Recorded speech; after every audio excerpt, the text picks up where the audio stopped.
ఈ సినిమా చూసి థియేటర్ నుంచి బయటకు వచ్చే ఆడియన్కి బాలకృష్ణ గారి తర్వాత గుర్తుండిపోయే క్యారెక్టర్లు అంటే ఏంటి? అంటే బాలకృష్ణ గారే నాకు తెలిసి 1 to 10 గుర్తుండరు. ఇక అందులో అంటే అంత పవర్ఫుల్, అంత ఈటులో ఉన్న క్యారెక్టర్ అది. ఆ రెండు క్యారెక్టర్లు కూడా అఘోరా క్యారెక్టర్ బాగా గుర్తుంటుంది. ఇక డౌటే లేదు ఇక అది. ఇక అందులో ఆర్గ్యుమెంటే లేదు.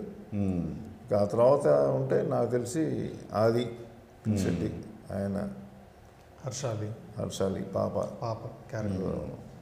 అంటే మిగతా అన్ని సపోర్టింగ్గా గట్టిగా ఉంటుంది. బట్ ఏదైనా 1 to 10 అయితే ఆయనే. టెక్నికల్గా బోయపాటి ఆయనేగా అసలు ఇంకా తిరిగే ఉంది. ఆయన అసలు ఆ బ్లాక్ పెట్టినా, ఒక లెన్స్ పెట్టినా అలా ఆయన్ని చూపించాలంటే నాకు తెలిసి ఇక చూసారుగా టీజర్లో ఆ గద పట్టుకుని ఎలా యనమల ఆంజనేయుడు, ఇక అట్లాంటి ఆయనకే సాధ్యం. అట్లాంటి దాసి సినిమాలో ఇంకా చాలా ఉన్నాయి. ఓకే.